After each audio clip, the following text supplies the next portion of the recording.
నమస్తే జనబేరి న్యూస్ కి స్వాగతం. ముందుగా బులెటిన్ లో హెడ్లైన్స్.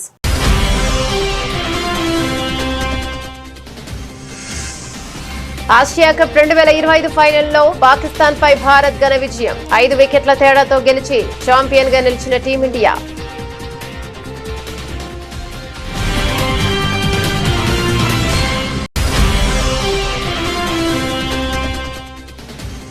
ఆట మైదానంలో ఆపరేషన్ సింధూర్. టీమిండియా విక్టరీపై ప్రధాని మోదీ స్పందన. క్రీడా మైదానంలోనూ ఫలితం ఒకటేనని వ్యాఖ్య.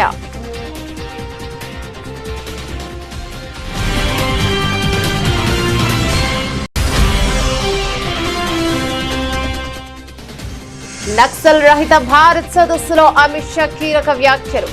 మావోయిస్టులు ఆయుధాలు వదిలేసి వస్తే రెడ్ కార్పెట్ తో స్వాగతం పలుకుతామన్న కేంద్ర హోంమంత్రి.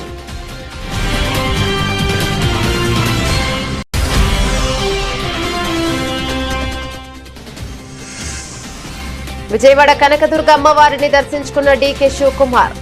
భక్తుల కోసం చేసిన ఏర్పాట్లు అద్భుతంగా ఉన్నాయని ప్రశంస.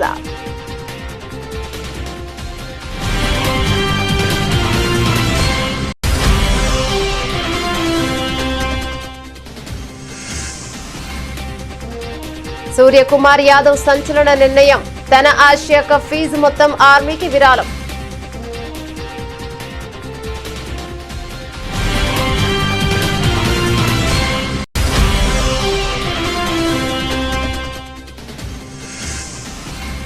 తెలంగాణలో మోగిన స్థానిక ఎన్నికల నగార.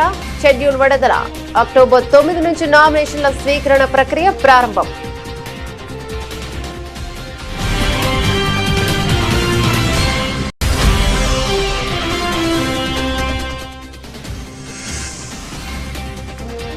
అంబర్పేటలో పునరుద్ధరించిన బతుకమ్మ కుంటను ప్రారంభించిన సీఎం రేవంత్. హైడ్రా ఏర్పాటు ఆలోచనను తొలుత చాలా మంది విమర్శించారని వ్యాఖ్య.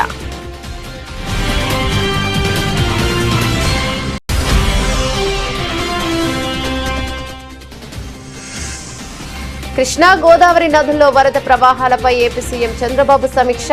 ముంపు ప్రాంతాల ప్రజలను అప్రమత్తం చేయాలని ఆదేశం.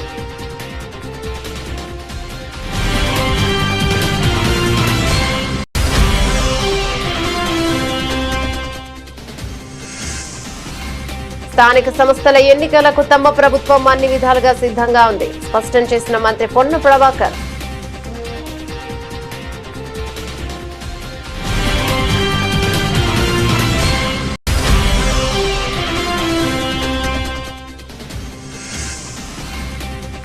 ఈఆర్సీ నిర్ణయం ప్రభుత్వానికి చెంపపెట్టు. మాజీ మంత్రి కాకాని గోవర్ధన్ రెడ్డి ధ్వజం.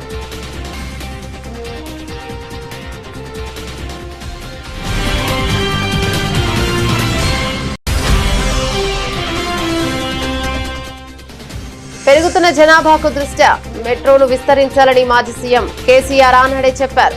అప్పటి కేబినెట్ విషయాలను వెల్లడించిన మాజీ మంత్రి జగదీష్ రెడ్డి.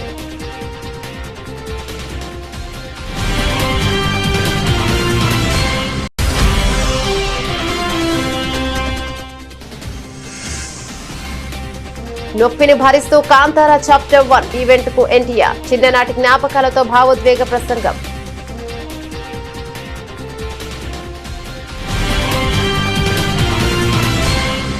డీటెయిల్స్ చూస్తే ఆసియా కప్ 2025లో భారత జట్టు ఛాంపియన్ గా అవతరించింది. దుబాయ్ అంతర్జాతీయ క్రికెట్ స్టేడియంలో ఆదివారం జరిగిన ఉత్కంఠభరిత ఫైనల్ మ్యాచ్ లో చిరకాల ప్రత్యర్థి పాకిస్తాన్ పై 5 వికెట్ల తేడాతో టీమిండియా అద్భుత విజయం సాధించింది. బౌలింగ్ లో కుల్దీప్ యాదవ్ మాయాజాలం చేయగా, బ్యాటింగ్ లో యువ ఆటగాడు తిలక్ వర్మ అజయ హాఫ్ సెంచరీతో జట్టును విజయ తీరాలకు చేర్చాడు. 147 పరుగుల చేజింగ్ లో టీమిండియా 19.4 ఓవర్లలో 5 వికెట్లకు 150 పరుగులు చేసింది. 147 పరుగుల సాధారణ లక్ష్యంతో బరిలోకి దిగిన భారత్ కు ఆరంభంలోనే గట్టి ఎదురుదెబ్బ తగిలింది. అభిషేక్ శర్మ 5, కెప్టెన్ సూర్యకుమార్ యాదవ్ 1, శుభ్మన్ గిల్ 12 స్వల్ప స్కోర్లకే పెవిలియన్ చేరడంతో 20 పరుగులకి 3 వికెట్లు కోల్పోయి కష్టాల్లో పడింది. క్లిష్ట సమయంలో తిలక్ వర్మ 69 నాట్అవుట్, సంజు శాంసన్ 24తో కలిసి ఇన్నింగ్స్ ను చక్కదిద్దే ప్రయత్నం చేశాడు. శాంసన్ అవుట్ అయ్యాక క్రీజుల్లోకి వచ్చిన శివం దుబే 33తో కలిసి తిలక్ వర్మ కీలక భాగస్వామ్యం నెలకొల్పాడు. దుబే కేవలం 22 బంతుల్లో 2 4లు 2 సిక్సర్లతో వేగంగా ఆడి మ్యాచ్ ను భారత్ వైపు తిప్పాడు. చివర్లో దూబే అవుట్ అయిన తిలక్ వర్మ సంయమనంతో ఆడి జట్టును గెలిపించాడు. పాక్ సీనియర్ పేసర్ హరీష్ రావు విసిరిన చివరి ఓవర్లో టీమిండియా విజయానికి 10 పరుగులు అవసరం కాక తిలక్ వర్మ ఓ సిక్సర్ కొట్టడంతో మ్యాచ్ భారత్ వైపు మొగ్గింది. రింకు సింగ్ విన్నింగ్ షాట్ గా 4 కొట్టడంతో భారత్ టోర్నీ విజేతగా అవతరించింది. అంతకు ముందు టాస్ గెలిచి బౌలింగ్ ఎంచుకున్న భారత్ పాకిస్తాన్ పై కట్టడి చేసింది. పాక్ ఓపెనర్లు షహీబ్ దాదా ఫహాన్ 57, ఫకర్ జమాన్ 46 రాణించిన మిగతా బ్యాటర్లు విఫలమయ్యారు. ముఖ్యంగా భారత స్పిన్నర్ కుల్దీప్ యాదవ్ 4 ఓవర్లలో 30 పరుగులు ఇచ్చి 4 కీలక వికెట్లు పడగొట్టి పాపి పతనాన్ని శాసించాడు. అతనిని తోడుగా జస్ప్రీత్ బుమ్రా, అక్షర్ పటేల్, వరుణ్ చక్రవర్తి తలా 2 వికెట్లు తీయడంతో పాకిస్తాన్ 19.1 ఓవర్లలో 146 పరుగులకే ఆలౌట్ అయింది. భారత బౌలర్ల సమిష్టి ప్రదర్శన, ఆ తర్వాత తిలక్ వర్మ బాధ్యతాయుతమైన ఇన్నింగ్స్ తో టీమిండియా ఆసియా కప్ ను కైవసం చేసుకుంది. భారత ఆసియా కప్ గెలవడం ఇది 9వసారి కావడం విశేషం కాగా ఈసారి ఆసియా కప్ లో భారత్ పాకిస్తాన్ జట్లు 3 సార్లు తలపడగా అన్నింటా భారత్ జట్టే విజయం సాధించింది. ఆసియా కప్ చరిత్రలో భారత్ పాక్ జట్ల ఫైనల్ గా తలపడడం ఇదే మొదటిసారి కాగా భారత్ తన ఆధిపత్యాన్ని నిరూపించుకుంది. ఆసియా కప్ ఫైనల్లో చిరకాల ప్రత్యర్థి పాకిస్తాన్ పై భారత క్రికెట్ జట్టు సాధించిన విజయంపై ప్రధానమంత్రి నరేంద్ర మోదీ తనదైన శైలిలో స్పందించారు. టీమిండియా ఆటగాళ్లకు అభినందనలు తెలుపుతూ ఆయన చేసిన ఒక పోస్ట్ ఇప్పుడు ఆసక్తికరంగా మారింది. తన అభినందన సందేశంలో ఆపరేషన్ సింధూర్ అనే పదాన్ని ప్రయోగించడం విశేషం. క్రీడా మైదానంలో భారత జట్టు చూపిన అద్భుత ప్రదర్శనను ప్రశంసిస్తూ ప్రధాని మోదీ తన అభిప్రాయాన్ని పంచుకున్నారు. ఆట మైదానంలో ఆపరేషన్ సింధూర్ ఎక్కడైనా ఫలితం ఒక్కటే, భారత్ విజేత అని ఆయన పేర్కొన్నారు. ఈ విజయం సాధించిన మన క్రికెటర్లకు అభినందనలు అంటూ తన పోస్ట్ ను ముగించారు. సాధారణంగా భారత జట్టు కీలక విజయాలు నమోదు చేసినప్పుడు ప్రధాని మోదీ అభినందనలు తెలపడం పరిపాటి. అయితే ఈసారి కాస్త వినూత్నంగా ఒక ప్రత్యేకమైన పదాన్ని ఉపయోగించి శుభాకాంక్షలు తెలపడం చర్చనీయాంశంగా మారింది. భారత విజయాన్ని ఆపరేషన్ సింధూర్ తో పోల్చడం ద్వారా గెలుపు ప్రాధాన్యతను ఆయన చెప్పకనే చెప్పారు. ఈ విజయం పట్ల దేశవ్యాప్తంగా క్రీడాభిమానులు హర్షాన్ని వ్యక్తం చేస్తుండగా ప్రధాని అభినందనలు జట్టులో కొత్త ఉత్సాహాన్ని నింపాయి. దేశంలో నక్సలిజం శాశ్వత పరిష్కారం దిశగా కీలక అడుగులు పడుతున్న వేళ కేంద్ర హోంశాఖ మంత్రి అమిత్ షా కీలక వ్యాఖ్యలు చేశారు. మావోయిస్టుల కాల్పుల విరమణ ప్రతిపాదనను తిరస్కరించిన ఆయన వారు ఆయుధాలు వదిలి లొంగిపోయేందుకు ముందుకొస్తే స్వాగతిస్తామని తెలిపారు. ఈ క్రమంలో భద్రతా దళాల నుంచి ఒక్క బుల్లెట్ కూడా ప్రయోగించబోమని అమిత్ షా హామీనిచ్చారు. నక్సల్ రహిత భారత్ పై ఢిల్లీలో నిర్వహించిన సదస్సు ముగింపు సమావేశంలో అమిత్ షా మాట్లాడారు. ఇటీవల మావోయిస్టుల నుంచి వచ్చిన లేఖపై స్పందిస్తూ ఇప్పటి వరకు జరిగిన పొరపాటేనని వారు పేర్కొనడం గమనార్హం. కాల్పుల విరమణ ప్రకటించాలని లొంగిపోవాలనుకుంటున్నామని వారు సూచించారు. కానీ లొంగిపోవాలనుకుంటే విరమణ అవసరం లేదు, ఆయుధాలు వదిలి ముందుకు రండి, స్వాగతించేందుకు సిద్ధంగా ఉన్నామని పేర్కొన్నారు. మావోయిస్టుల హింసపై మౌనం వధిస్తూ వారిని సిద్ధాంతపరంగా మద్దతిస్తున్న వామపక్షాలను అమిత్ షా ప్రశ్నించారు. ఆపరేషన్ బ్లాక్ ఫారెస్ట్ ప్రారంభించినప్పుడు మానవ హక్కుల పేరు చెప్పి విమర్శలు చేసేవారు గిరిజన బాధితుల కోసం ఆగిపోయిన అభివృద్ధిని ఆ పార్టీలు ఎందుకు అడగడం లేదు అని ప్రశ్నించారు. నక్సలిజంపై కేంద్రం చేస్తున్న చర్యలు చివరి దశలో ఉన్నాయని, వచ్చే ఏడాది మార్చి 31 నాటికి దేశంలో నక్సలిజాన్ని పూర్తిగా తుదముట్టిస్తామని అమిత్ షా పునరుద్ఘాటించారు. ऐसा मानते हैं कि नक्सलवाद की हथियारी गतिविधियां समाप्त होने के साथ ही नक्सलवाद की समस्या समाप्त हो जाएगी, मगर ऐसा है नहीं। इस देश में नक्सलवादी समस्या क्यों पनपी, क्यों बढ़ी, क्यों विकसित हुई, इसका वैचारिक पोषण किसने किया? और जब तक भारत का समाज ये थियोरी का, ये नक्सलवाद के विचार का वैचारिक पोषण, लीगल समर्थन और वित्तीय पोषण करने वाले समाज में बैठे हुए लोगों को समझ नहीं लेता है और उन लोगों को हम वापिस नहीं लाते हैं, तब तक नक्सलवाद के खिलाफ लड़ाई समाप्त नहीं हो जाएगी। हम हथियारी नक्सलियों को सरेंडर कर या हमारे जवान उनसे मुकाबला कर उनको अरेस्ट कर आमना सामना होगा तो न्यूट्रलाइज कर समाप्त कर सकते हैं, मगर ये विचार के लिए हमें आगे बहुत कुछ करने की जरूरत पड़ेगी। और उस दृष्टि से मैं यहां पर जो चर्चाएं हुई हैं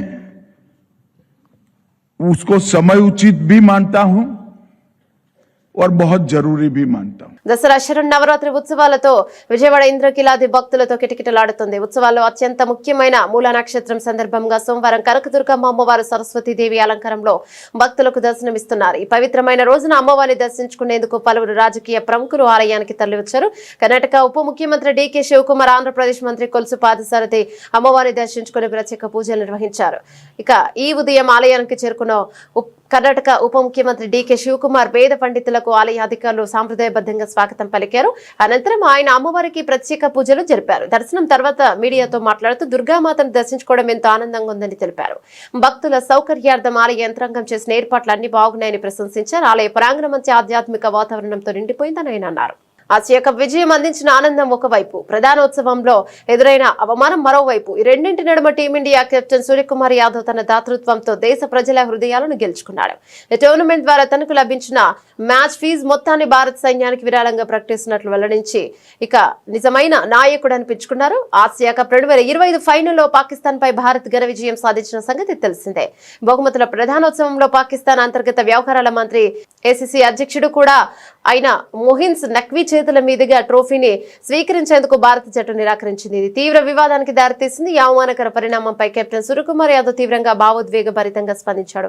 కష్టపడి గెలిచిన తర్వాత ట్రోఫీని నిరాకరించడం తీవ్రంగా బాధించింది. కానీ నా అసలైన ట్రోఫీలు ఈ లోహపు కప్పులో లేవు, డ్రెస్సింగ్ రూమ్ లో ఉన్నాయి. నా 14 మంది సహచరులు, సహాయక సిబ్బంది నాకు నిజమైన ట్రోఫీలు. ఈ విజయం ఈ జ్ఞాపకాల మాతోనే ఉంటాయి అని ఆయన పేర్కొన్నారు. మైదానంలో ప్రోటోకాల్ పేరిట జరిగిన రాజకీయ క్రీడకు సూర్యకుమార్ తనదైన శైలిలో సమాధానమిచ్చాడు. విజయాన్ని, ట్రోఫీని అవమానించిన చోట దేశ గౌరవాన్ని, సైనికుల త్యాగాన్ని స్మరించుకోవడం ద్వారా ఆయన తన స్థాయిని చాటుకున్నాడు. ఈ విజయం దేశ ప్రజలందరిది. మనల్ని రెయింబవల్లో కాపాడుతున్న సైనికుల త్యాగం ముందు ఈ మ్యాచ్ ఫీజు చాలా చిన్నది. నా వంతు ఈ మొత్తాన్ని భారత సైన్యానికి అందిస్తున్నానని ప్రకటించే కోట్లాది మంది భారతీయుల మనసులను గెలుచుకున్నాడు. ఇదిలా ఉండగా ఆసియా కప్ లో అద్భుత ప్రదర్శన కనబరిచిన భారత జట్టుకు, సహాయక సిబ్బందికి బీసీసీఐ 21 కోట్ల భారీ నజరానాను ప్రకటించింది.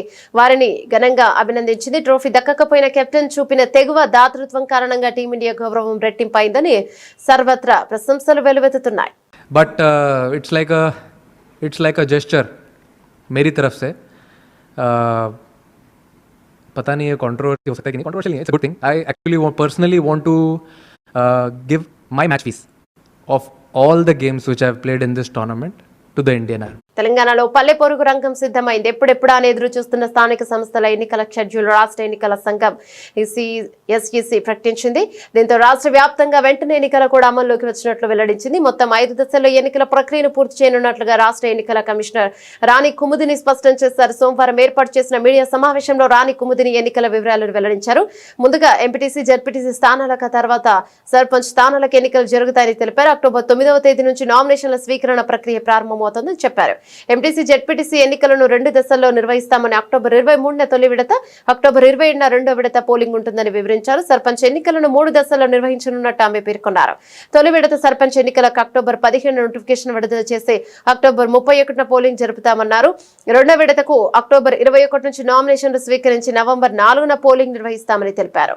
ఇక మూడో విడతకు అక్టోబర్ 25న నామినేషన్ల ప్రక్రియ మొదలుపెట్టి నవంబర్ 8న పోలింగ్ ఉంటుందని స్పష్టం చేశారు. స్థానిక సంస్థలు, రూరల్ ఏరియాస్లో గ్రామ పంచాయతీలు, ఎంపీటీసీలు, జెడ్పీటీసీల స్థానాలు ఏవైతే వేకెంట్గా ఉన్నాయో వాటికి సంబంధించిన గ్రామవారీ వేకెన్సీలు, అలాగే ఎంపీటీసీ, జెడ్పీటీసీ వారీగా వేకెన్సీలు నిన్న సాయంత్రం అన్ని వివరాలతో జిల్లా ఎలక్షన్ అథారిటీస్ అందరూ కూడా గెజెట్ నోటిఫికేషన్ ఇష్యూ చేశారు. అది కూడా మాకు నిన్న సాయంత్రం అందజేయడం జరిగింది. మరి ఈసీఐ దగ్గర నుండి ఎలక్టరల్ రోల్స్ తెప్పించుకొని వాటిని పోలింగ్ స్టేషన్ వారీగా, వార్డుల వారీగా, గ్రామ పంచాయతీ వారీగా, ఎంపీటీసీల వారీగా కూడా మేము పబ్లిష్ చేసి ఎలక్టరల్ రోల్స్కి సంబంధించి అన్ని పొలిటికల్ పార్టీస్తో కూడా జిల్లా ఎలక్షన్ అధికారులు మీటింగులు పెట్టి సెప్టెంబర్ 10 నాటికి ఈ ఎలక్టరల్ రోల్స్ని పబ్లిష్ చేయటం అన్నది జరిగింది. గ్రామ పంచాయతీలకు కూడా, ఎంపీటీసీ, జెడ్పీటీసీలకు కూడా ఉపయోగించేటటువంటి ఎలక్టరల్ రోల్స్ ఇవి ఈసీఐ కొత్త నిబంధనలు అనుసరించి వారు జూలైలో ప్రచురించినటువంటి ఎలక్టరల్ రూల్స్, అలాగే జూలై 15వ తారీఖు వరకు సవరించినటువంటి రూల్స్ మాకు డేటాను వాళ్ళు ఇవ్వడం జరిగింది. ఆ డేటా డౌన్లోడ్ చేసుకున్న పిదప మండలాల వారీగా జిల్లా ఎలక్షన్ అధికారులు ఎంపీడీఓల ద్వారా, డిపిఓల ద్వారా ఈ ఎలక్టరల్ రోల్స్ అన్నది విభజించి అదేవిధంగా డ్రాఫ్ట్స్ కూడా ఇచ్చి తదుపరి ఆ ఒక డ్రాఫ్ట్ మీద అబ్జెక్షన్స్ కానీ రిమార్క్స్ కానీ కాల్ ఫార్ చేసి ఎంత వర్షాలు వచ్చినా సరే అట్లాంటి సిచ్యువేషన్లో కూడా డిస్ట్రిక్ట్ ఎలక్షన్ అథారిటీస్ చాలా చక్కగా ఎలక్టరల్ రోల్స్ ఫైనల్ చేసి పబ్లిష్ చేశారు. తదుపరి ప్రిపరేటరీ యాక్టివిటీస్ చిన్న చిన్నవి ఉంటే అవి కూడా కంప్లీట్ చేసుకున్నాం. మెయిన్గా ఇవి రెండే, వేకెన్సీస్ని గెజెట్ చేయటం, ఎలక్టరల్ రోల్స్ని పబ్లిష్ చేయటం అనేది రెండు ముఖ్యమైన కార్యక్రమాలు కాబట్టి వాటిని పూర్తి చేసుకున్న పిదప ఇప్పుడు ఈ వేకెన్సీస్కి టైం షెడ్యూల్ ఇవ్వాలని చెప్పి ఈరోజు మీ ద్వారా అందరి ఓటర్స్కి కూడా తెలియజేయడం జరుగుతున్నది. ఏదైనా ఒక మంచి పనికి శ్రీకారం చుట్టినప్పుడు విమర్శలు రావడం సర్వసాధారణమని, వాటిని పట్టించుకోకుండా లక్ష్యం వైపు కొనసాగినప్పుడే మంచి ఫలితాలు వస్తాయని తెలంగాణ ముఖ్యమంత్రి రేవంత్ రెడ్డి అన్నారు. హైదరాబాద్ నగరంలోని చెరువుల పరిరక్షణ కోసం Hyderabad roads and buildings authority ఏర్పాటు ఆలోచన చేసినప్పుడు కూడా తనపై ప్రారంభంలో విమర్శలు వచ్చాయని ఆయన గుర్తు చేశారు. బతుకమ్మ పండుగను పురస్కరించుకుని అంబర్పేటలో సుదీర్ఘకాలం కబ్జాలకు గురైన కనుమరుగైన బతుకమ్మ కుంటను పునరుద్ధరించిన తర్వాత ఆదివారం ఆయన ప్రారంభించారు. సందర్భంగా ఏర్పాటు చేసిన సభలో సీఎం మాట్లాడారు. ఒకప్పుడు ఆనవాలు కూడా లేకుండా పోయిన బతుకమ్మ కుంటను తిరిగి పునరుద్ధరించడం ఒక గొప్ప మైలురాయి అని రేవంత్ రెడ్డి అభివర్ణించారు. 7.15 కోట్ల వ్యయంతో 14.16 ఎకరాల విస్తీర్ణంలో హైడ్రా చేపట్టిన పనులను ఆయన అభినందించారు. కార్యక్రమానికి బతుకమ్మలతో హాజరై స్థానిక మహిళలు ముఖ్యమంత్రికి ఘన స్వాగతం పలికారు. సందర్భంగా హైడ్రా రూపొందించిన ప్రత్యేక గీతాన్ని సీఎం ఆవిష్కరించారు. నేను హైడ్రా ఆలోచన చేసినప్పుడు చాలామంది చాలా రకాలుగా మాట్లాడారు. కొంతమందికి అర్థం కాలేదు, కొంతమందికి అర్థమయ్యి వాళ్ళ యొక్క కబ్జాలు, వాళ్ళ యొక్క ఆలోచనలు భవిష్యత్తులో సాగవని బురద జల్లే ప్రయత్నం చేసింది. ఎవరెన్ని ప్రయత్నాలు చేసినా మంచి పని చేయాలనుకున్నప్పుడు, ఒక సంకల్పంతో ముందుకు వెళ్ళాలనుకున్నప్పుడు కొన్ని ఒడిదుడుకులు వస్తాయి. ఆ ఒడిదుడుకులను సమయస్ఫూర్తితోనో సమయము సందర్భాన్ని బట్టి వాటిని పరిష్కరించుకుంటూ ముందుకు వెళ్ళాలి. రాష్ట్రంలో నదీ ప్రవాహాలు, రిజర్వాయర్లలో నీటి నిల్వలపై ఆంధ్రప్రదేశ్ ముఖ్యమంత్రి చంద్రబాబు నాయుడు ఆదివారం రాత్రి ఉన్నతాధికారులతో సమీక్ష నిర్వహించారు. ఇక డైనమిక్ ఫ్లడ్ మేనేజ్మెంట్ తో నీటి వనరుల సంపూర్ణ వినియోగం జరిగేలా చూడాలని సీఎం సూచించారు. ఎగువ రాష్ట్రాల నుంచి వస్తున్న వరద ప్రవాహాలను రియల్ టైంలో అంచనా వేస్తూ అవసరమైన చర్యలు తీసుకోవాలని ఆదేశించారు. రెయిన్ గేజెస్ ద్వారా కురిసిన వర్షాన్ని లెక్కించి ఫ్లడ్ మేనేజ్మెంట్ చేపట్టాలన్నారు. వర్షపాతం, ఎగువ రాష్ట్రాల నుంచి వచ్చే నీటి ప్రవాహాల సమాచారాన్ని విశ్లేషించి సమన్వయంతో అన్ని రిజర్వాయర్లను పూర్తిగా నింపాలని సీఎం సూచించారు. అదేవిధంగా సాధ్యమైన ఎక్కువ చెరువులను నీటితో నింపాలని ఆదేశించారు. కృష్ణానదిలో ప్రకాశం బ్యారేజ్ వద్ద ప్రస్తుతం 6.57 లక్షల క్యూసెక్కుల వరద ఉందని అధికారులు తెలిపారు. వచ్చిన నీటిని వచ్చినట్టు సముద్రంలోకి పంపుతున్నట్లు వివరించారు. సోమవారం సాయంత్రానికి 7 లక్షల క్యూసెక్కులకు పైగా వరద రావచ్చని అంచనా వేస్తున్నట్లు తెలిపారు. శ్రీశైలం నుంచి వస్తున్న వరదతో పాటు తెలంగాణ రాష్ట్రంలో కురుస్తున్న భారీ వర్షాల కారణంగా వరద వస్తోందని తెలిపారు. అలాగే గోదావరిలో ధవళేశ్వరం వద్ద ప్రస్తుతం 10.12 లక్షల క్యూసెక్కుల వరద ఉంటుందని, వరద ప్రవాహం పెరిగి 11.50 లక్షల క్యూసెక్కుల వరకు రావచ్చని అధికారులు తెలిపారు. మరోవైపు వరదల కారణంగా ముప్పు ఉండే ప్రాంతాల ప్రజలను ఎప్పటికప్పుడు సమాచారం అప్రమత్తం చేయాలని సూచించారు. వరద ప్రభావిత ప్రాంతాల్లో ఆయా శాఖల అధికారుల సమన్వయంతో ప్రజలకు అవసరమైన సహాయం అందించాలని సూచించారు. ఆన్లైన్ విధానంలో జరిగిన ఈ సమీక్షలో ఇరిగేషన్ శాఖ అధికారులు, ఆర్జీఎస్ అధికారులు, డిజాస్టర్ మేనేజ్మెంట్ అధికారులు పాల్గొన్నారు. స్థానిక సంస్థల ఎన్నికల షెడ్యూల్ను ఇవాళ విడుదల చేసింది తెలంగాణ రాష్ట్ర ఎన్నికల సంఘం. మొదట ఎంపీటీసీ, జెడ్పీటీసీ ఎన్నికలు జరగనున్నాయి. ఆ తర్వాత వార్డులు, సర్పంచ్ ఎన్నికలు నిర్వహించనుంది. ఎన్నికల సంఘం అయితే ఎన్నికల షెడ్యూల్ విడుదల అనంతరం ఏబీఎన్ ఆంధ్రజ్యోతితో మంత్రి పొన్నం ప్రభాకర్ మాట్లాడారు. స్థానిక సంస్థల ఎన్నికలకు తమ ప్రభుత్వం అన్ని విధాలుగా సిద్ధంగా ఉందని చెప్పుకొచ్చారు. ఎన్నికల సంఘం షెడ్యూల్ ఇవ్వడంతో తాము స్థానిక సంస్థల ఎన్నికలకు సిద్ధంగా ఉన్నామని ఉద్ఘాటించారు. కొంతమంది ఉద్దేశపూర్వకంగా కోర్టులను ఆశ్రయించి ఎన్నికలు ఆపాలని చూస్తే చేసేదేం లేదని చెప్పుకొచ్చారు. తమ ప్రభుత్వానికి ప్రజల్లో ఎక్కడ వ్యతిరేకత లేదని, అసంతృప్తి లేదని స్పష్టం చేశారు. 100% స్థానాలు తామే గెలుస్తామని ధీమాను వ్యక్తం చేశారు. ఎంఏయుడి హెచ్ఎండిఏ మరియు జిహెచ్ఎంసీలలో అవినీతి జరుగుతోందనే ఆరోపణలు చేస్తున్న వారు హైదరాబాద్ ఇన్ఛార్జ్ మంత్రిగా తన దృష్టికి తీసుకురావాలని సూచించారు. బ్రేక్ఫాస్ట్ పథకం ద్వారా చాలా మంది ఆకలి తీరుతోందని, ₹5కే బ్రేక్ఫాస్ట్ పథకం ద్వారా ఆకలి తీరుతోందని వివరించారు. ప్రస్తుతం బ్రేక్ఫాస్ట్ పథకం 80 చోట్ల మాత్రమే అమల్లో ఉందని తెలిపారు. రాబోయే రోజుల్లో 150 డివిజన్లలో అందుబాటులోకి తెస్తామని మంత్రి పొన్నం ప్రభాకర్ తెలిపారు. చట్టబద్ధంగా, న్యాయబద్ధంగా, ప్రామాణికంగా అన్ని లెక్కలు తీసుకొని మళ్ళీ చెప్తాను, ఇలా నోటికాడి ముద్ద 42% ఎన్నికల షెడ్యూల్ వచ్చింది. ఎవరెక్కడ పోటీ చేస్తారో తెలుస్తా ఉంది. ఇటువంటి సందర్భంలో తప్పకుండా ఎవరు అన్యాయం చేయొద్దని కోరుతా ఉన్నాం. అందుకే రాజకీయ పార్టీల అఫిడవిట్ కోర్టులో ఏమని అడుగుతా ఉన్నాం, నోరోటి నొసలోడు ఆడితే నడవదు. కాబట్టి ఇవాళ మా అభిప్రాయాలను తెలంగాణ సామాజిక న్యాయం కోరే అందరూ కూడా, ఇంక్లూడింగ్ జర్నలిస్టులతో సహా, ఇవాళ ఈ అంశానికి మద్దతు ఇచ్చి ఒక సామాజిక మార్పుకు తెలంగాణ ఆనాడు భూమి కోసం, ముక్తి కోసం, విముక్తి కోసం పోరాటం జరిగింది. ఆనాడు నియంతృత్వానికి, నిరంకుశానికి వ్యతిరేకంగా పోరాటం జరిగింది. తర్వాత తెలంగాణ ఉద్యమ సాధనకు జరిగింది. ఇవాళ తెలంగాణ సామాజిక న్యాయం కొరకు జరుగుతుంది. ఇప్పుడే తెలంగాణ తొలి రాష్ట్రంగా దేశానికి ఆదర్శంగా కావడానికి ప్రయత్నం జరుగుతుంది. అందరూ సహకరించాలని కోరుతాను.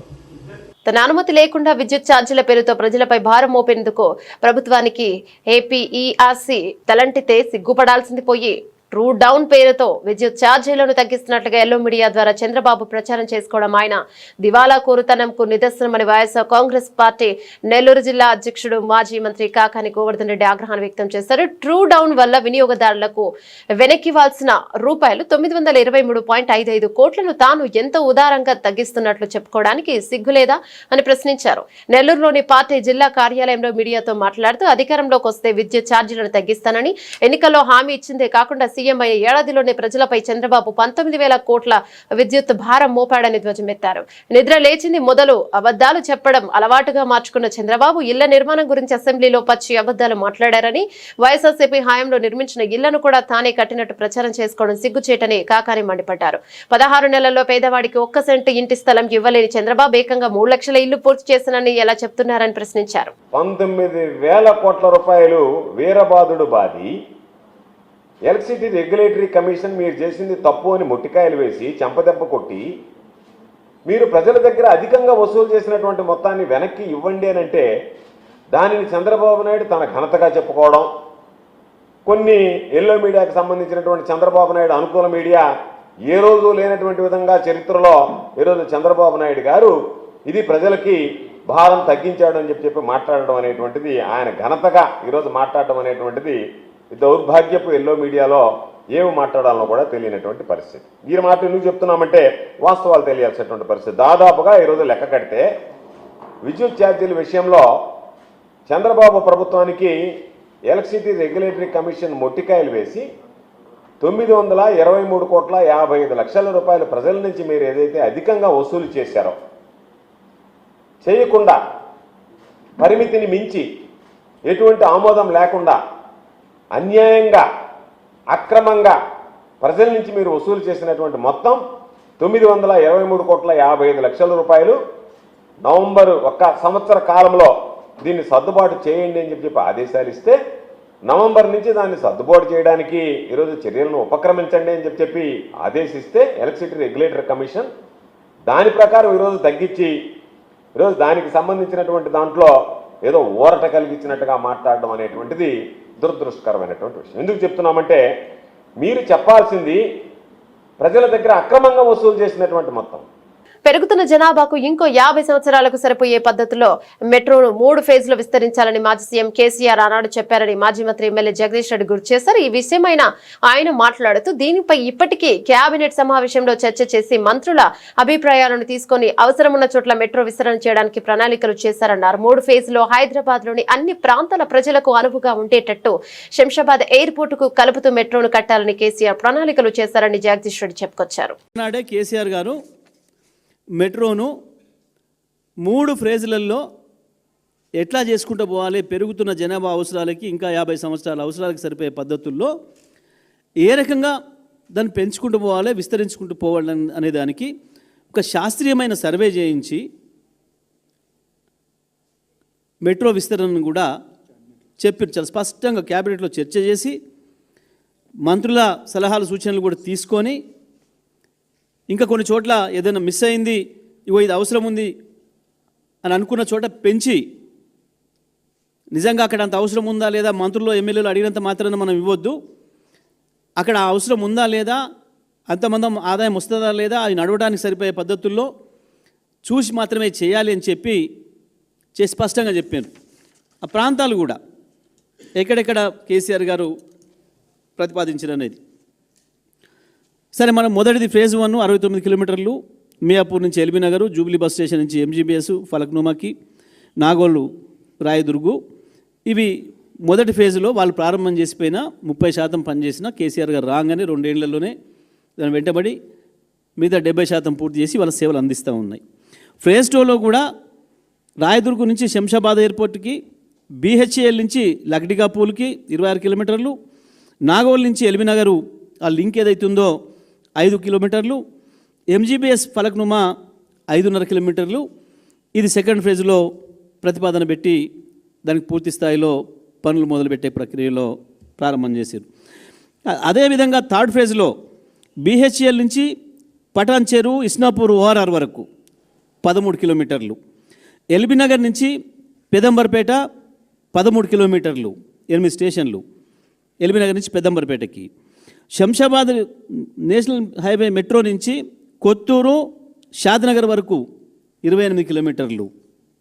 సినీ రంగంలో స్నేహానికి, వృత్తి పట్ల నిబద్ధతకు అసలైన నిదర్శనంగా నిలిచారు యంగ్ టైగర్ ఎన్టీఆర్. కొద్ది రోజుల క్రితం ఒక యాడ్ షూటింగ్ లో గాయపడి ఇంకా పూర్తి స్థాయిలో కోలుకున్నప్పటికీ ఇచ్చిన మాట కోసం Kantara chapter 1 Telugu pre release వేడుకకు ముఖ్య అతిథిగా హాజరయ్యారు. ఆదివారం సాయంత్రం హైదరాబాద్ లోని జాసీ కన్వెన్షన్ లో అట్టాసంగా జరిగిన కార్యక్రమంలో ఎన్టీఆర్ నొప్పితో ఇబ్బంది పడుతూనే పాల్గొని అందరి హృదయాలను గెలుచుకున్నారు. ఆయన రాకతో ఈవెంట్ కు కొత్త శోభ వచ్చింది. గాయం కారణంగా గట్టిగా మాట్లాడలేకపోతున్నాను, దయచేసి కాస్త ఓపికగా వినండి, త్వరలోనే ముగిస్తానని అభిమానులను కోరడం ఆయన నిబద్ధతకు అద్దం పట్టింది. సందర్భంగా ఎన్టీఆర్ మాట్లాడుతూ కాంతారా ప్రపంచంతో తనకున్న వ్యక్తిగత అనుబంధాన్ని పంచుకున్నారు. నాకు దాదాపు 3 ఏళ్ల వయసున్నప్పుడు మా అమ్మమ్మ కుందాపురం సమీపంలోనే ఉన్న ఊరు అని చెప్పేది.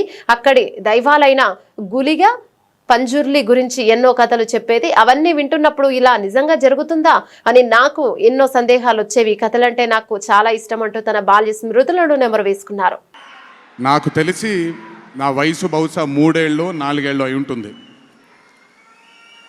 మొట్టమొదటిసారి మా అమ్మమ్మ నన్ను కూర్చోపెట్టి, మా ఊరు ఇది, కుందాపురా దగ్గరే మా ఊరు, చిన్నప్పుడు మేము కొన్ని కథలు విని పెరిగాము అని నాకు చిన్నప్పటి నుంచి కొన్ని కథలు చెప్పడం మొదలుపెట్టేది. అప్పుడు అర్థమయ్యేది కాదు, ఓహో ఇదేంటి, ఇది ఎప్పటికైనా ఇది నిజంగా జరుగుంటుందా, ఈ కథ నిజమేనా కాదా, ఇలాంటి ఎన్నో డౌట్లు నాకు. కానీ బాగా నచ్చేవి. ఆవిడ చెప్పినప్పుడల్లా చాలా ఇంట్రెస్ట్ వచ్చేది. ఒక్కసారి వెళ్ళి చూడాలి కదా, ఈ గుళిగ ఆట అనేది ఏంటి, ఈ పింజుర్లి అంటే ఏంటి, ఒక్కసారి చూడాలి కదా. చిన్నప్పటి నుంచి నాటుకుపోయింది. కానీ ఏ రోజు అనుకోలేదు నేను విన్న ఆ కథల నుంచి, నేను విన్న ఆ కథల గురించి ఒక దర్శకుడు ఆ కథ తీస్తాడు అని, ఒక చిత్రం తీస్తాడు అని. And that was none other than my brother Rishab Shetty. The stories I've heard as a child, when I saw it on screen, I was speechless, sir. I just did not know what to say. కథ తెలిసి నేనే ఇలా అయిపోతే, ఈ కథ కొత్తగా తెలిసిన వాళ్ళు ఏమయ్యారో అదే రిజల్ట్ కాంతారా 1ది. Rishabh sir is a very, very, very rare breed of directors and actor.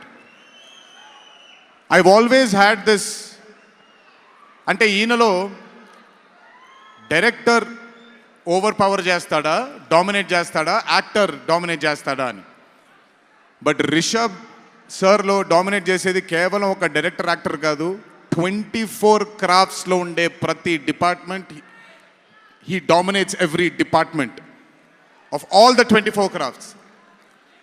If it was not for Rishabh sir, I really don't think ఈ రోజు ఈ చిత్రం ఈ లెవెల్లో తీయగలిగేవారా ఎందుకంటే నేను మా అమ్మగారు ఎప్పటి నుంచో ఉండే కోరిక ఉడిపి కృష్ణుడు గుడికి తీసుకెళ్ళాలి అని. నేను తీసుకువెళ్ళినప్పుడు thank you to Rishabh sir లేకపోయి ఉంటే మాత్రం ఆ దర్శనం కానీ ఆ భాగ్యం కానీ కలిగేది కాదు. బులెటిన్ ముగించే ముందు హెడ్లైన్స్ మరోసారి.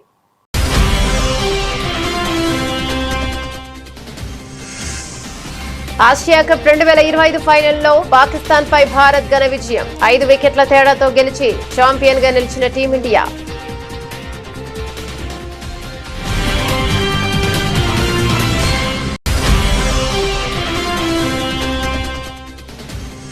ఆట మైదానంలో ఆపరేషన్ సింధూర్, టీమిండియా విక్టరీపై ప్రధాని మోదీ స్పందన.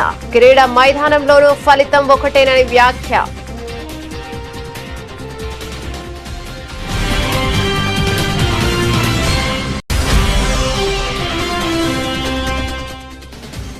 నక్సల్ రహిత భారత్ సదస్సులో అమిత్ షా కీలక వ్యాఖ్యలు. మావోయిస్టులు ఆయుధాలు వదిలేసి వస్తే రెడ్ కార్పెట్ తో స్వాగతం పలుకుతామన్న కేంద్ర హోంమంత్రి.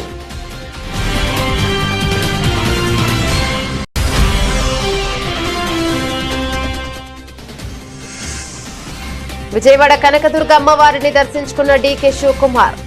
భక్తుల కోసం చేసిన ఏర్పాట్లు అద్భుతంగా ఉన్నాయని ప్రశంస.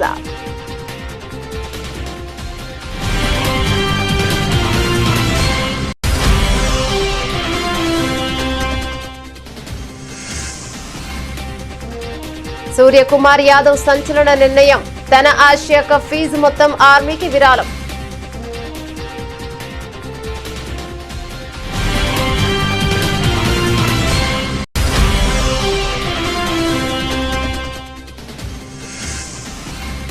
తెలంగాణలో మోగిన స్థానిక ఎన్నికల నగారా. షెడ్యూల్ విడుదల. అక్టోబర్ 9 నుంచి నామినేషన్ల స్వీకరణ ప్రక్రియ ప్రారంభం.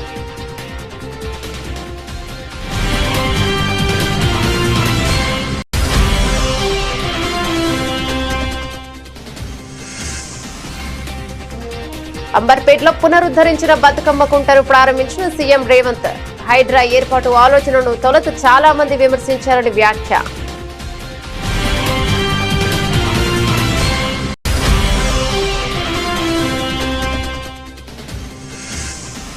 కృష్ణా గోదావరి నదుల్లో వరద ప్రవాహాలపై ఏపీ సీఎం చంద్రబాబు సమీక్ష.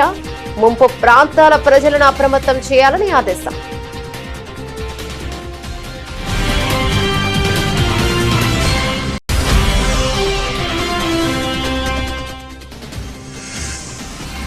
స్థానిక సంస్థల ఎన్నికలకు తమ ప్రభుత్వం అన్ని విధాలుగా సిద్ధంగా ఉంది, స్పష్టం చేసిన మంత్రి పొన్నం ప్రభాకర్.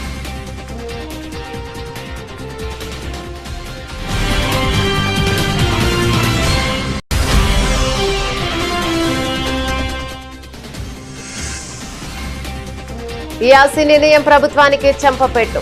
మాజీ మంత్రి కాకాని గోవర్ధన్ రెడ్డి ధ్వజం.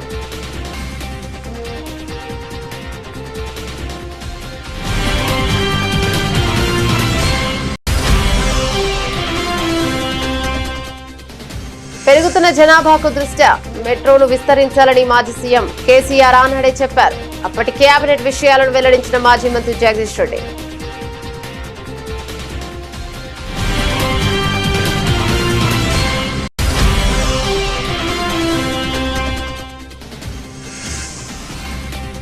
నొప్పిని భరిస్తూ కాంతారా చాప్టర్ 1 ఈవెంట్ కు ఎన్టీఆర్. చిన్ననాటి జ్ఞాపకాలతో భావోద్వేగ ప్రసంగం.